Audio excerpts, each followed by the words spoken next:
All right, we're going to get started with our Bible class this morning.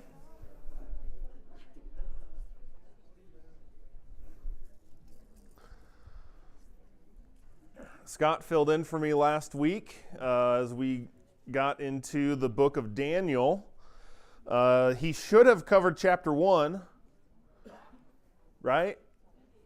Good. Chapter 1, and I don't know what you guys talked about. I felt kind of bad for him because chapter 1 is like it's like the prologue, right? It's setting up the story and the things that are going to happen, and nothing really happens in chapter 1. It's just, hey, these are the characters, and these are the people that you need to be made aware of. We get introduced to Daniel, which is his Jewish name. What is Daniel's Babylonian name?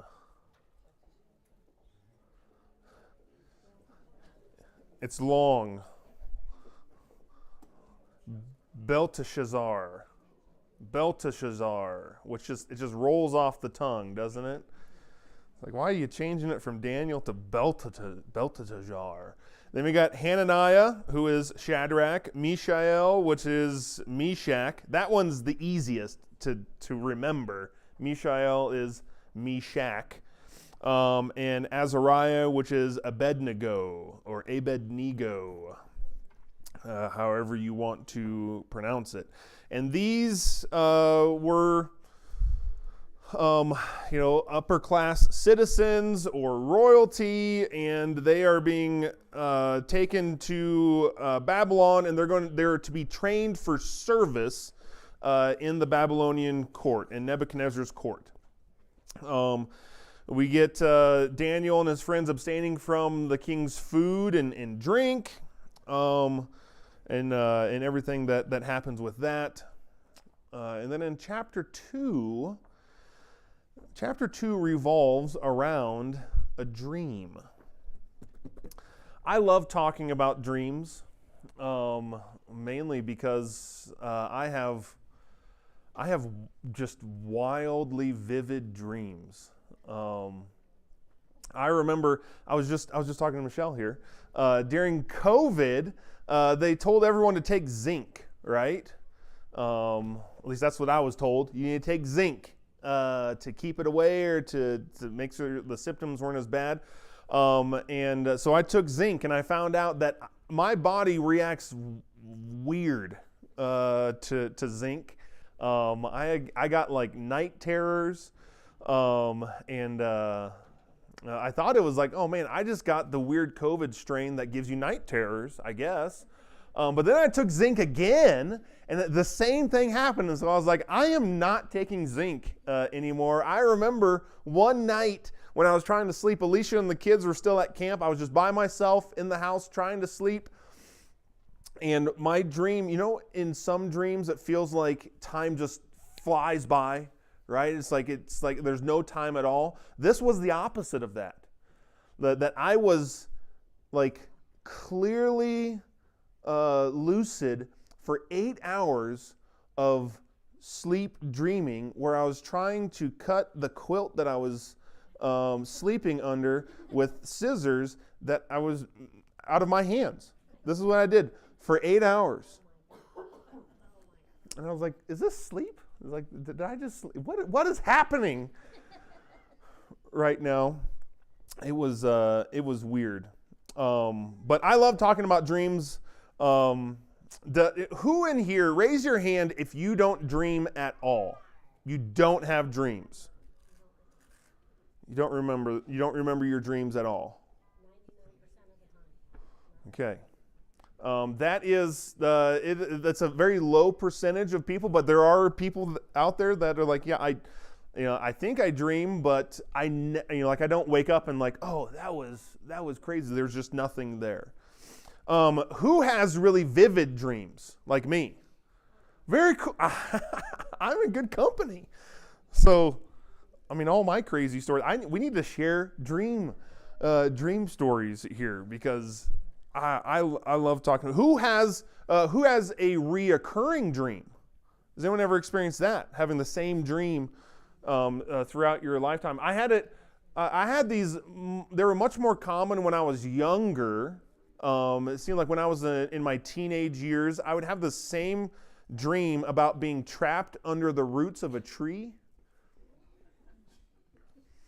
And then this little troll popped out and started talking to me, and he had this gnarly face. It looked like do you guys remember the movie The Labyrinth? I think I watched that show too much, okay? I think I watched that too much, and that really influenced my dreams as a young person. Does anyone want to share their strangest or funniest dream? I just thought I'd throw that out there.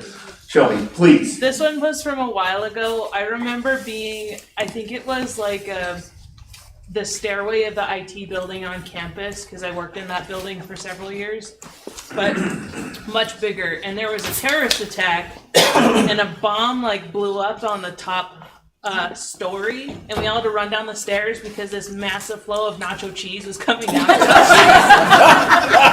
And so we ran. I remember distinctly running down the stairwell, and we ran into the basement where there were some bays of fire trucks, and we had to climb on top of the fire truck into the hose bed because the nacho cheese was starting to come down. It was very vivid. It was get the heck out of there. It was very yellow cheese. The terrorists are after us. The nacho cheese. They hit us with the nacho cheese. Rob? I remember one night I was dreaming I was young again, as odd as that is. Crazy dream. Right? I'm playing soccer and I have a penalty kick, and I go to kick, and I immediately wake up because it wasn't the ball, it was the wall that I kicked. Felt like I broke my foot. She wakes up in a panic going, "Oh my gosh, what did you do?" And I'm like, "I took a penalty kick." I didn't even know I went in. Oh man. I've had Rob?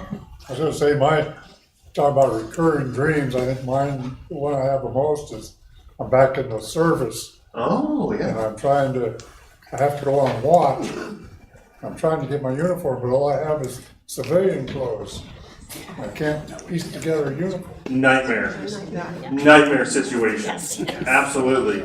I've had dreams where I go back to my high school for homecoming and the football coach is like, "Croatsy, we need you." And I'm like, well, it's a good thing that I've stayed in shape all this time. I'm ready to go. I've had a dream where I'm on a flying bus that runs into a tornado and there's this bouncing worm around me.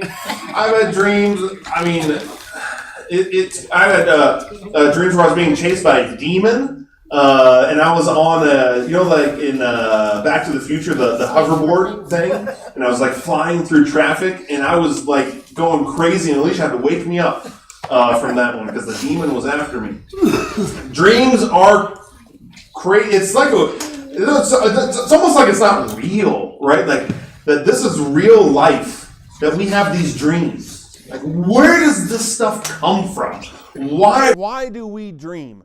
We're not going to answer any of those questions this morning, but we are going to look at this dream situation that Daniel runs into here in Daniel chapter 2.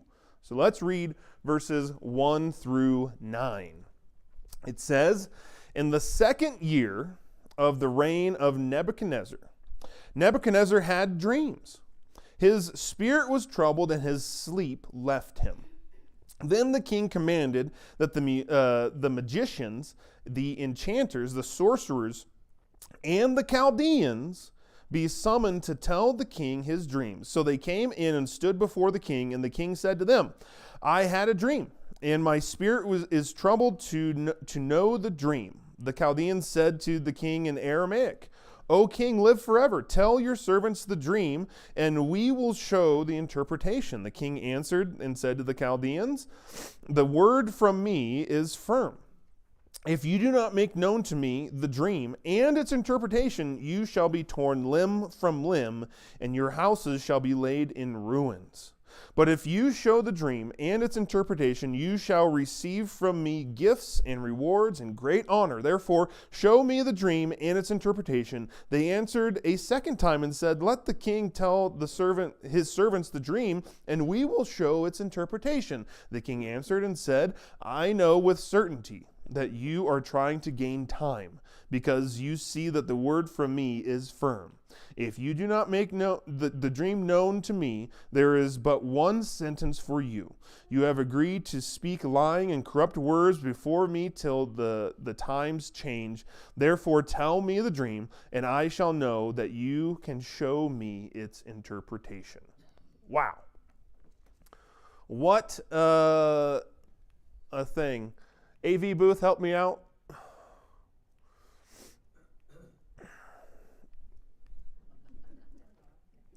There it is. The king says, make known the dream to me. It's hard to say if Nebuchadnezzar remembered the dream or not. Here, maybe he, it was one of those vivid dreams that you hold on to. It's one of those that you write down in your dream journal to make sure that you don't forget these things. Or maybe it was like with many of us that in the seconds following when you wake up, the image is clear and you know exactly what happened in that dream. And then it's almost like even 30 seconds later, a minute later, those things just kind of start to dissolve in our minds. Maybe that was the situation that's going on here. That Nebuchadnezzar's like, I can't tell you the dream with certainty, so you reveal it to me and its interpretation. What we would think is an impossible ask of the king, right? I mean, it's as impossible as me telling you, will you tell me what I dreamed about last night, right? You would look at me and go, impossible. Like, how would I ever know? Give me some clues, right? Can we do 20 questions? Or, how are we going to figure this out? And these wise men that the king has, they start to panic for obvious reasons. The Nebuchadnezzar couldn't know for certain that the wise men gave a correct interpretation of the dream, but he could test their ability to tell what he dreamed in the first place. And so we get introduced to these magicians and astrologers and sorcerers. These men made their living on their supposed ability to contact the gods and gain secrets from the spiritual realm. And if they really were what they claimed to be, they should be able to tell Nebuchadnezzar both the dream and its interpretation, which, a lot of these, many times foreign kings in the Bible are made out to be unwise or just kind of brutal in their character, and so you kind of form an idea of who these people are. But Nebuchadnezzar, from the get-go here, proves that he is pretty wise. He's pretty smart, and he tells them that you shall be cut into pieces if they are not able to do this. As smart and wise as this king was, he was also the authority. And if they weren't able to do what he needed them to do, then they knew their fate that awaited them. This was this method of execution, to be cut into pieces, is perfectly consistent with the character of the ancient Eastern monarchs. One commentator described one method of this dismemberment where 4 trees were bent inwards and tied together at the top. The victim was tied to these 4 trees with a rope at each limb, and then the top rope was cut and the body snapped into 4 pieces as the trees were straightened. Not the best way to go, I guess. And so, right, like you can see the panic, right? In these people, and it names the Chaldeans here. And this might be a little confusing. And this is actually one of the areas where people point at and say, like, this was not written in the time that it says it was written because it mentions the Chaldeans. Well, the Chaldeans here is not talking about people from Chaldea. The Chaldeans, apparently, from what they've been able to uncover through history in the Babylonian Empire, a Chaldean was they called it a super race of people, or a higher position in their society.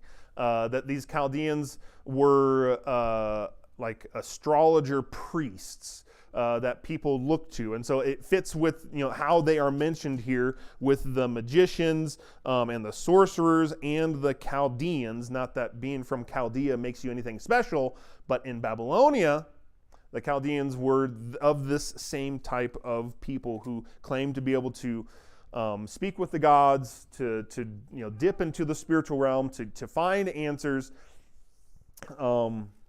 and here at the very beginning of Nebuchadnezzar's reign, it says, we get the date, right? The second year of the reign of Nebuchadnezzar. So he is, for all intents and purposes, a new king in this region. He wants to make sure, and he says it, right? And in times past, this is how things have gone, but I want to put this to the test and see, all right, this is how other kings in the past, this is how other rulers have done things. Let's see if this is actually right. Let's keep reading. Verses 10 and 11. It says, the Chaldeans answered the king and said, there is not a man on earth who can meet the king's demand. For no great and powerful king has asked such a thing of any magician or enchanter or Chaldean. The thing that the king asks is difficult, and no one can show it to the king except the gods, whose dwelling is not with flesh. They say that there's not a man on earth who can tell the king this matter or do what the king wants.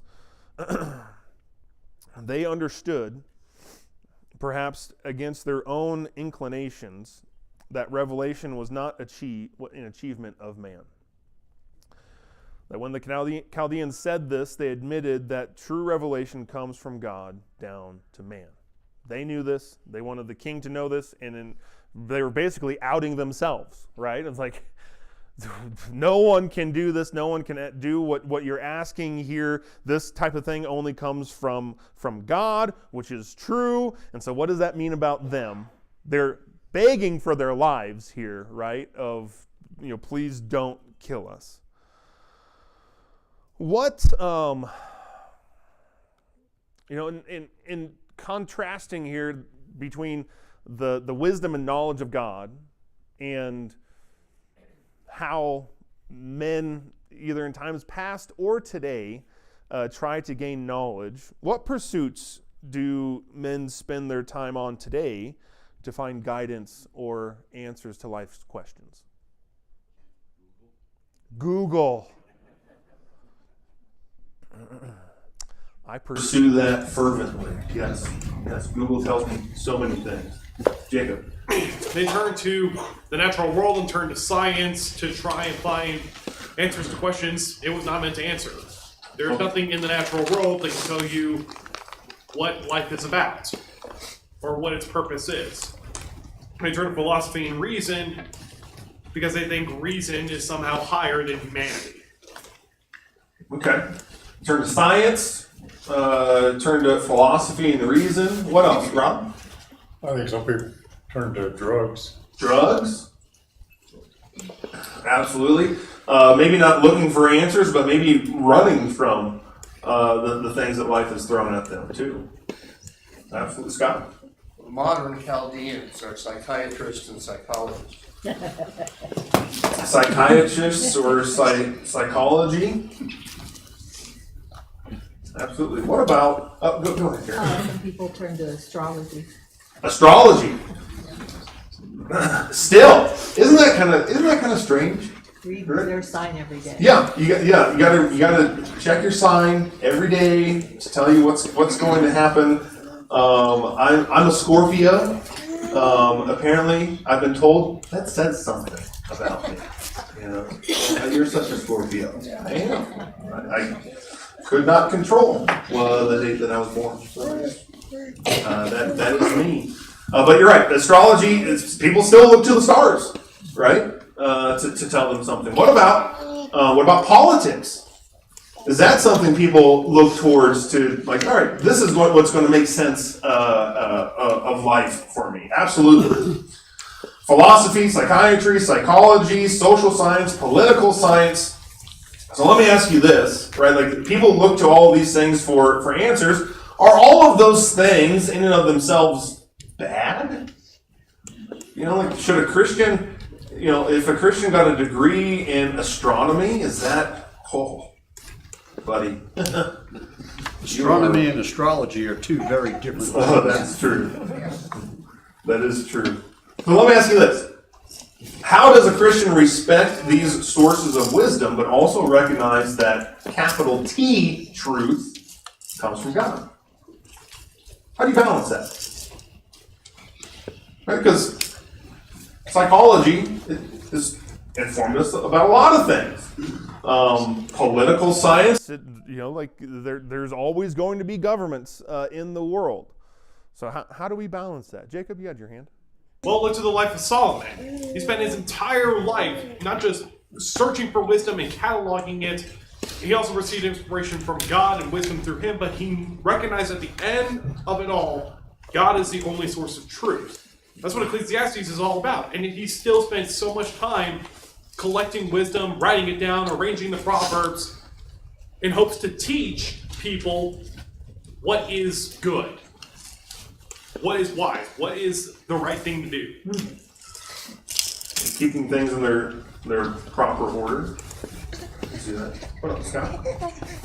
You need to know God's word. Certainly, you know, science and those things, and it's very important and interesting thing. But as you're studying those, realize that there are theories and then there are truths. And if you put all your faith in theories, which cannot, you know, are not proven fact, that's where you end up with error. And if those theories go against the word of God, then you know that they are false. Yeah. And science will prove that. I mean, that's the beauty of science is truths in science will match up to the truths in God's word, because truth is truth. Yeah. And so you gotta study both. There are theories, and then there's truth. I like that. Put that on a t-shirt. Sure. I like that. Absolutely. And we engage with these things all the time. I mean, this is just the world that we live in. We live in the Google era, where it's like you gotta cross-reference and check your facts with everything. But when it comes to the capital T truth, I think the first and foremost, you have to know it for yourself, right? It's hard to compare and contrast things when you don't have the baseline to do that with. And I mean, that's why it's not just I get paid to do this and I get paid to say these things, but it is true in the life of a Christian. You need to read your Bible, right? Like, you got to get in there. You got to be reading. You need to be studying so that you know what the foundation of everything is, and then you can compare and contrast all of these other things that we come across. Because a lot of times the sciences, whether the hard sciences or the soft sciences, they many times when they reach their final conclusion confirm what we've already known and has been written in the Bible. But despite all their wisdom, real or imagined, these wise men could not answer Nebuchadnezzar, because only God could bring that answer to the king. I mean, that's what they recognized, and that's what they said. Verses 12. Oh, go ahead, Jeff. Kind of reminds me of Hitchhiker's Guide to the Galaxy. Yes. You ever read that? And that's that Beetlebot, trying to find the meaning of life. And when it's revealed in the very final chapter, what the meaning of life is, the answer shows the folly of mankind. absolutely. What is it, 14? 7. 7. 7 is the meaning of life. Obviously. Don't spoil it though. Read the trilogy. There's a trilogy of Hitchhiker's Guide? Wow. Let's keep reading. Verses 12 and 13, it says, because of this, the king was angry and very furious and commanded that all the wise men of Babylon be destroyed. So the decree went out, and the wise men were about to be killed, and they sought Daniel and his companions to kill them. The king was very angry and furious here. Nebuchadnezzar knew that false religion was worse than useless. He knew that it was a curse, and he had no use for wise men who could not bring him wisdom from God. And so they go out to kill these wise men, which would include Daniel. Verses 14 through 16. It says, then Daniel replied with prudence and discretion to Arioch, the captain of the king's guard, and who had gone out to kill the wise men of Babylon. He declared to Arioch, the king's captain, why is the decree of the king so urgent? Then Arioch made the matter known to Daniel. And Daniel went in and requested the king to appoint him a time that he might show the interpretation to the king. Daniel was obviously innocent in this. He's finding out about this, kind of second hand here, and he calmly and discreetly dealt with the crisis, which we get introduced. You saw some of Daniel's character in chapter 1 with the food stuff that was going on and just where his priorities were, and we get introduced to more of Daniel's character as we can continue reading. And one of the big things we see here is Daniel. I view Daniel as like he's this super zen guy, right? Nothing's going to bother him. He's just super calm, looking at how he deals with this problem. This is the personality of Daniel, and it's going to show up multiple times in the narrative of this book. Daniel's calmness in this crisis shows what kind of man he really was. And in one sense, a crisis do not make the man. Instead, they reveal the man. And this is a biblical concept. In Proverbs 17, verse 3, it says, the crucible is for silver, and the furnace is for gold, and the Lord tests hearts. Testing does not invent what is in the metal, it exposes its quality. And trials are revealing fires. They show whether faith is real, whether humility is genuine, and whether a person's trust is truly in God or in self. Jesus would say it this way in Luke 6, verse 45, the good person out of the good treasure of his heart produces good, and the evil person out of the evil treasure produces evil, for out of the abundance of the heart his mouth speaks. When pressure rises, the heart spills over. Panic, rage, faith, wisdom, peace, and prayer do not appear out of nowhere. They come from what you have been feeding your heart. And that's what I find troubling about using foul language. We can talk about foul language in the life of a Christian a lot, but I think this is the biggest thing about foul language or destructive intentions, gossiping or tearing people down with your words. Where does all of that come from? Jesus says, for out of the abundance of the heart, the mouth speaks. And those things are pouring out of you is a heart issue. So what happens if that heart issue isn't dealt with? Right? Beyond that's a bad word and you shouldn't say that. Sure. I think there's a deeper problem going on here that needs to be addressed. That's the root of the problem of what is going on in your heart. That when, even if it's I hit my thumb with a hammer, so I'm allowed to say these things. It's like, well, if that's the your reaction there, that's a revealing fire there, isn't it? That's immediately where your mind goes is to say those things, and so that makes me should make you question, well, what have I been feeding my heart? That's the first thing that comes out of me in a crisis. And that's true of not just using bad language and when you stub your toe or hit your thumb with a hammer, but also in just a crisis, right? I wish, man, I so wish, and we're about to see Daniel and his reaction and his companion's reaction to this crisis. I so wish that was my reaction. That immediately, as soon as something happens, boom, drop to my knees in prayer. Sometimes I get there, and those are the days that I'm like, all right, I'm doing fine. But then other days, I have to be reminded of it. Man, why can't that be my reaction to these things? He asked the king to give him time. And you might think, it's like, well, Daniel's just doing the same thing that the king's advisors were doing. He's just this is a stalling tactic, right? That's what we saw the magicians And the Chaldeans doing. They're just trying to stall the king. And Daniel says, give me a time and I might appoint it. But Daniel isn't doing that just to stall. He knows that he needs to drop to his knees and pray. Let's keep reading. 17 and 18. Then Daniel went to his house and made the matter known to Hananiah and Mishael and Azariah, his companions, and told them to seek mercy from the God of heaven concerning this mystery, so that Daniel and his companions might not be destroyed with the rest of the wise men of Babylon. Then the mystery was revealed to Daniel in a vision of the night. Then Daniel blessed the God of heaven. Daniel answered and said, "Blessed be the name of God forever and ever, to whom belong wisdom and might. He changes times and seasons. He removes kings and sets up kings. He gives wisdom to the wise and knowledge to those who have understanding.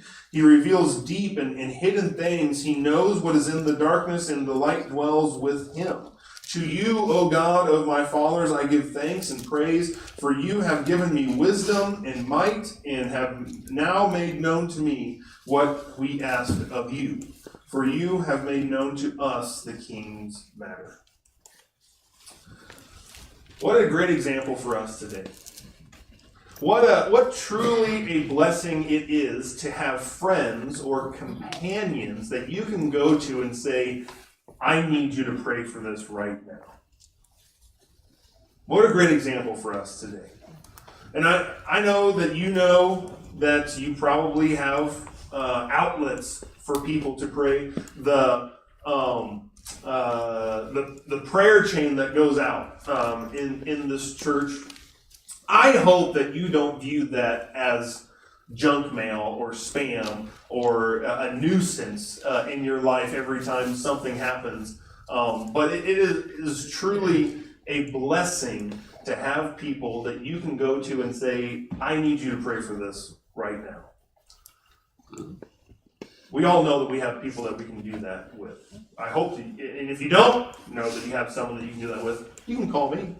You can text me. I pray for things all the time. We have this prayer request thing on our website, and there are some crazy things that come through that. Chris can attest to that. She reads them too. There's sometimes like, I don't know why you're saying all this. You could just say, "Hey, call me," instead of writing this whole thing down. When it's like, all right, well, this person wants me to pray for him, I'll pray for him. As strange as I feel like this is maybe too TMI on here, but I'll pray for it because that's what that's there for. And so at least they have one person praying for them. But oftentimes I've found that it's not so much that we don't know that we have someone that will pray for us, it's the fact that we won't share with them what we need prayed for. Whether it's pride or just, I don't want to bother people with that. Prayer is a powerful weapon. Daniel knew it. It's a powerful weapon, powerful tool at our disposal as God's people, and we should be utilizing it as much as we possibly can. Look at his prayer here, which is just, man, if you're struggling with, man, how do I start prayers? just copy and paste this one down, okay? Sometimes I found I need a little warm up to my prayers to be like, all right, what am I going to say? And so you just start praising God. That's what Daniel did here. He just starts praising God, right? He's the one that he changes, he removes, he knows, he gives, he reveals, he makes known, he is given, all of these things. That is if you're struggling in your prayer life with how to, have real fervent prayer, just start praising God. Just thank him for all the things that he is and all that he's done. And you'd be surprised at how deep you can get into prayer when you start off that way of recognizing who God is and what he's done. That's what Daniel does. Continuing on in the narrative, we're running out of time here. In verse 24, it says, Therefore Daniel went into Arioch, whom the king had appointed to destroy the wise men of Babylon. He went and said thus to him, Do not destroy the wise men of Babylon. Bring me in before the king, and I will show the king the interpretation. And Arioch brought in Daniel before the king in haste and said thus to him, I have found among the exiles from Judah a man who will make known to the king the interpretation. The king declared to Daniel, whose name is Belteshazzar. That is, what a name.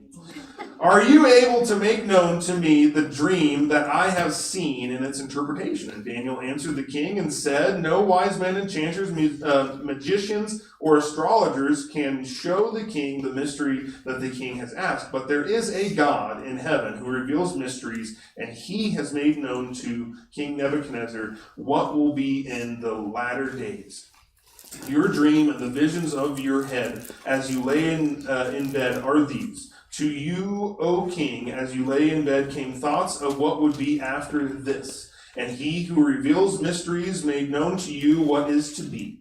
But as for me, this mystery has been revealed to me, not because of any wisdom that I have more than all the living, but in order that the interpretation may be known to the king, and that you may know the thoughts of your mind. You saw, O king, and behold, a great image. This image, mighty and of exceeding brightness, stood before you, and its appearance was frightening. The head of this image was fine gold, its chest and arms of silver, its middle and thighs of bronze, its legs of iron, its feet partly of iron and partly of clay. As you looked, a stone was cut out by no human hand, and it struck the image on its feet of iron and clay and broke them in pieces. Then the iron and clay and bronze and silver and the gold all together were broken in pieces and became like the chaff of the summer threshing floors, and the wind carried them away, so that not a trace of them could be found. But the stone that struck the image became a great mountain and filled the whole earth. This was the dream. Now we will tell the king its interpretation. You, O king, the king of kings, to whom the God of heaven has given the kingdom, the power and the might and the glory, and into whose hand he is given wherever they dwell, the children of man, the beasts of the field, the birds of the heavens, making you rule over them, you are the head of gold. Another kingdom inferior to you shall rise after you, and yet a third kingdom of bronze, which shall rule over all the earth. And there shall be a fourth kingdom, strong as iron, because iron breaks to pieces and shatters all things. And like iron that crushes, it shall break and crush all these. And as you saw the feet and toes, partly of potter's clay and partly of iron, it shall be a divided kingdom, but some of the firmness of iron shall be in it, just as you saw iron mixed with soft clay. And as the toes of the feet were partly iron and partly clay, so the kingdom shall be partly strong and partly brittle. As you saw the iron mixed with soft clay, so they will mix with one another in marriage, and they will not hold together, just as the iron does not mix with clay. And in the days of those kings, the God of heaven will set up a kingdom that shall never be destroyed, nor shall the kingdom be left to another people. It shall break in pieces all these kingdoms and bring them to an end, and it shall stand forever. Just as you saw that a stone was cut from the mountain by no human hand, and that it broke in pieces the iron, the bronze, the clay, the silver, and the gold, a great God has made known to the king what shall be after this. The dream is certain, and its interpretation is sure. Okay, so we get the dream and its interpretation. You can just Google Daniel's dream statue here. There's many of these images out there, but in case you need a visual here of what is going on, this is the best one that I've been able to find of the different metals that are going on here. Daniel makes it clear Nebuchadnezzar is the head of gold, which Nebuchadnezzar represents the Babylonian Empire. And after him would come 3 other kingdoms, each represented by different metals that Nebuchadnezzar saw in his dream. The silver would be Medo-Persia.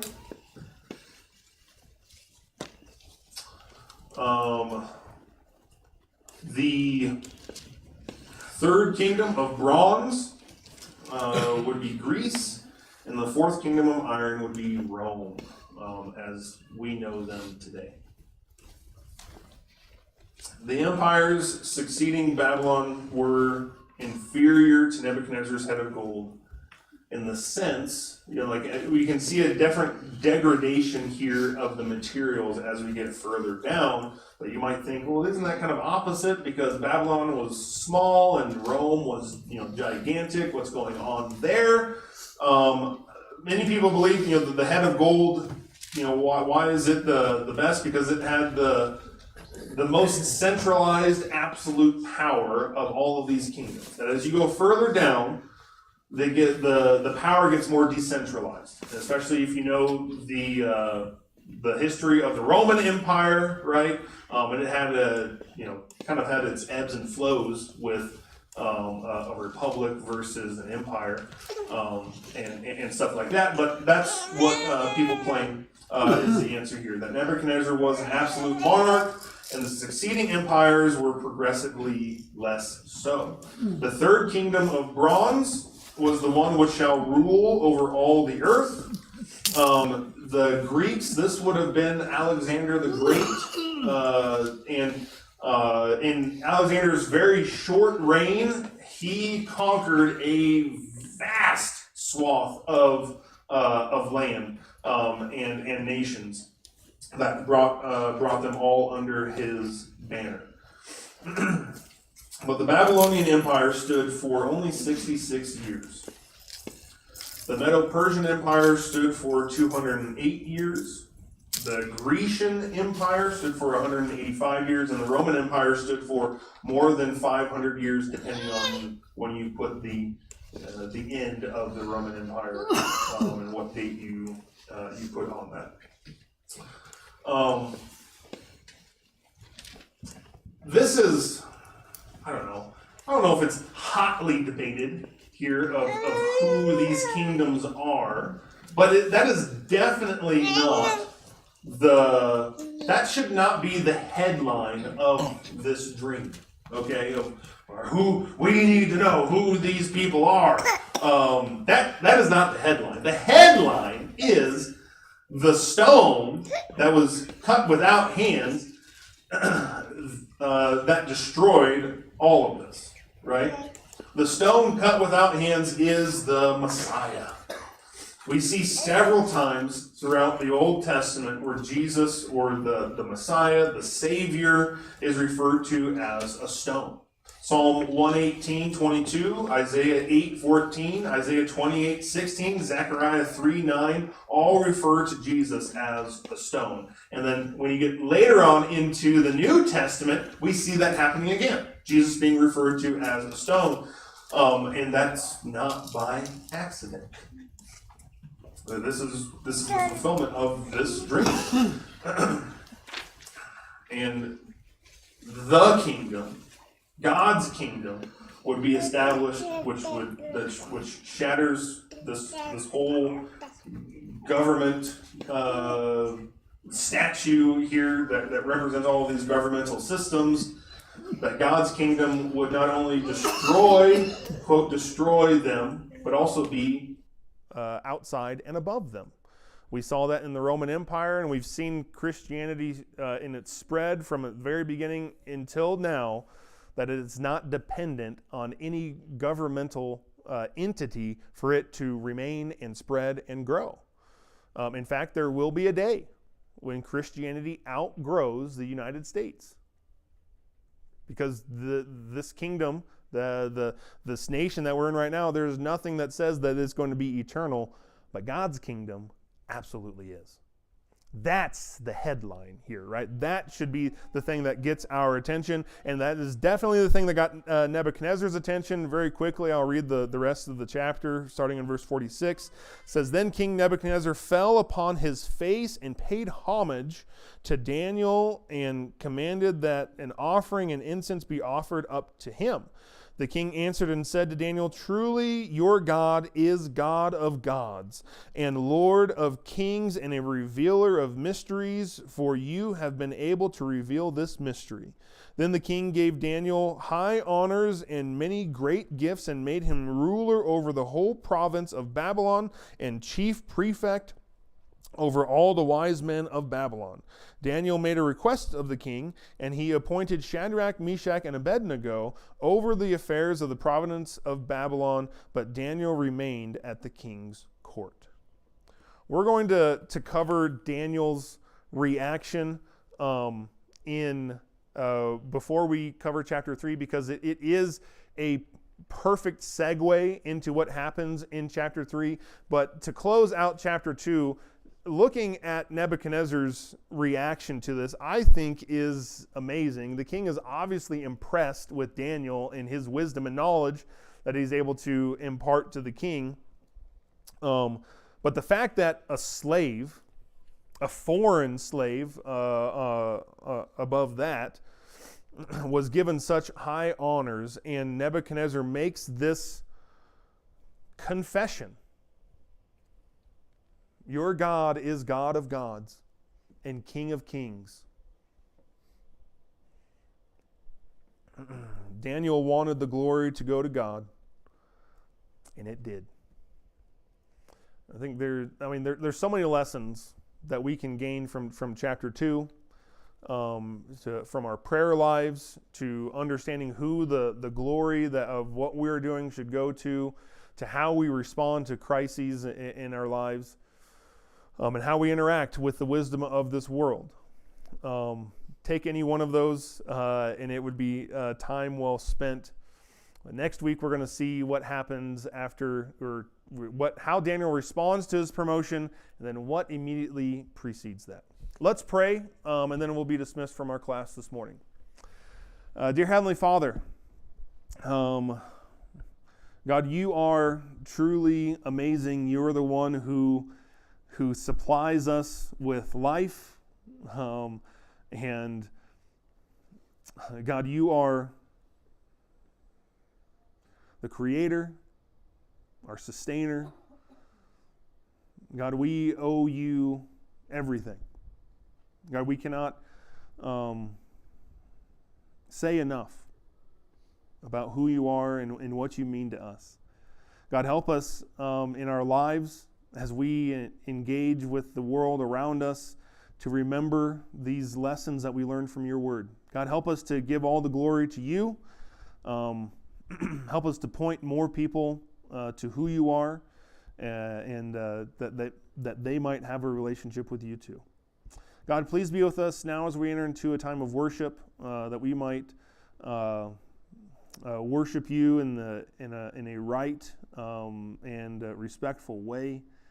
That the things that we do and say and sing here would be pleasing to you. God, we love you so very much. It's in your Son's name that I pray. Amen.